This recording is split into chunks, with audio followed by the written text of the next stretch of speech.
guys, it's Toniko Pantoja. So it's going to be a rather candid video. I didn't write a script for this video, and I just wanted to say that one of the biggest projects that I was working with just got shelved. And before this was happening, there was another project that I was involved with years ago that also got canceled or officially got canceled.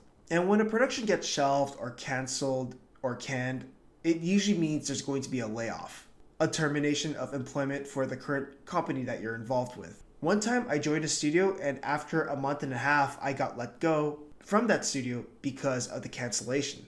And the cancellation was due to a company buy-off, which means a change in leadership, which means things get reshuffled. Productions getting canceled in the animation industry is quite common, but it's becoming a lot more frequent due to streaming, due to changes in leadership within these big corporate companies. Sometimes they keep changing on what they want, or they talk about the algorithm deciding this for them, and due to business decisions. And at the end of the day, the production pays the price as well as the people who were working on it. So because a lot of this has happened in my career, a part of me has gotten sort of jaded or used to it. And there's another part of it that's pretty sad about it, because a lot of the projects that did get canceled that I was involved with, those were some of my favorite projects I was involved with. And what's sad is that I would put a lot of work and a lot of my time in these projects, and some of my best works were for these projects. Now, one professional advice that I was given way back in the past is to not fall in love with your production, or not to sort of like dedicate yourself to the project. But a lot of these projects were projects that I really loved. So it's kind of hard not to put a lot of effort into these projects because the people were good, the production was cool, the project was cool. You can tell everyone was supportive and they were all trying to fight for a better workplace. So you really believe in the project and you want to give it your best. But there's a lot of circumstances that are out of your control. Like, what is the business decision way higher up? What are some other circumstances that we have no control over? So this is kind of why I say that there's a huge part of the industry that is a lot of luck. You could be in a project that will actually come out and you get to show the work that you put into it. With the case of canceled projects, it'll never come out. You signed an NDA, so you can't really show any work that you did for these projects publicly, and having public credit is as good as having a resume. So there's a part of me that wonders, in an alternate timeline, if the projects that I was working on that I really put myself into with a lot of work and a lot of passion, if they ever came out, what would be so different about my career? I sometimes wonder if I would be in a different place in my career, or if it would still be the same. Those are things that I don't really know the answer to, just because it's something that I just can't really comprehend. Like, you can be in a project for almost a full year for it to get canceled, versus someone who was involved in a production for about a month. It comes out, it becomes critically acclaimed, it becomes a hit, and because of your involvement, it makes opportunities and career growth a bit more smooth. So in a lot of cases, it's being at the right time in the right place, because in a lot of these canceled productions, there's a lot of great people, really talented artists, and a passionate team. But they just happen to get the short end of the stick. Ever since I've had my share of canceled projects in the past, I always had this motto within me just to focus on personal work, just because it's something that I can own, and it's something that I can prove that I made something, and that I can show my creative voice. But then what if I was someone that really wanted to show my passion and my work through my career or through the jobs that I have? What if I was just someone that wanted to contribute to an existing project and having it eventually come out so everyone can see and people can see the work that you put into it? And it sucks that that's becoming less of a choice. One of the biggest reasons why I stepped away from feature animation and tried to shift more into TV animation, I think maybe this was back in the 2020s where I was starting to shift more into TV, was because feature animation got canceled a lot. But it's becoming more blurred, and now series or TV productions are getting canceled before it even comes out, after a lot of work for it is done. And I have to say, when a production gets canceled that I put a lot of effort into it, it kind of kills the motivation, and it burns me out when I have to look for another production or look for work, because there's this thought within me that the next project that I'll go into will have the same fate. And it takes me a while to sort of rebuild that engine again, to reignite it, because there's a part of me that's grieving over a canceled project. So for this video, I didn't really write a script. I didn't really have a bullet point that I'm following through, but I can quickly talk about some of the biggest summaries or the biggest takeaways I usually learned from episodes like this.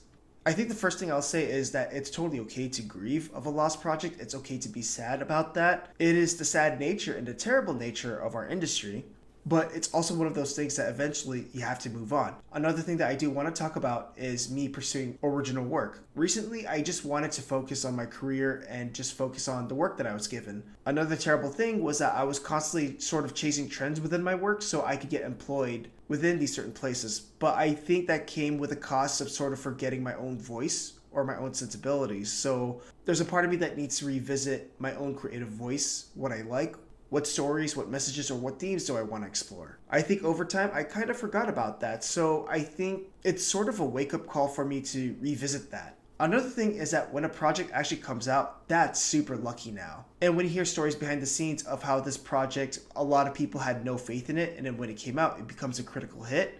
It becomes the game changer of our industry. And another thing that you have to be careful of is sometimes the people of these projects will talk about their way of working is the right way. The project turned out whatever it is because of their skill, because of their hard work, or because of their sheer, expertise or genius. I just don't want to doubt that. But, when you hear stories behind the scenes, it either feels like a similar project that you were working on that got canceled, or a really toxic project with terrible or problematic people that somehow ended up making it work. So I do think that's the harsh reality that I wanted to talk to you guys about, just because there's a lot of people in our field that talk about the importance of hard work and being the best. But at the end of the day, the machine is way bigger than a few cogs. One great advice that a veteran at work told me was that you can't really predict or shape your career. What you can do is put in the effort and do your best to work well with other people. You may increase your chances in getting what you want out of your career or where you want your career to go, except that that might not happen, but I do believe some reward is paid off in some other way. So am I really sad that a project that I worked really hard on got canceled? It'll never see the light of day. And for people who do want to see that work, it's only for recruitment purposes. Yeah, it sucks. It's sad. Do I regret being a part of these productions? Absolutely not. Because a lot of these canceled productions can have really good people, both skill-wise and both as human beings. Like I said, some of these projects have a really supportive crew. People are willing to help each other out or support each other. When things like this happens to a production we were on, some of us will reach out to each other for potential future work. We keep each other in mind. We refer to each other. And if one person makes it into a new production, they'll try to help each other out getting work. So there's still the reward of getting that camaraderie with other artists and employees, still having a good working relationship, and eventually a friendship.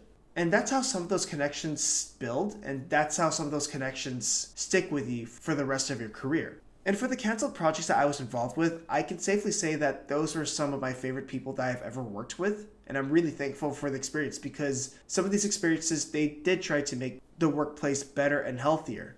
In some cases, they helped me fall in love with my work again, and they helped me remind me of what I was capable of, versus some productions that did come out and it felt like they made it feel like I wasn't good at my job. And every time a new day started, I never really looked forward to work. I just felt anxious all the time. And those projects do see the light of day. And people will only remember me for the projects that do come out, unfortunately. The projects that made me feel sad.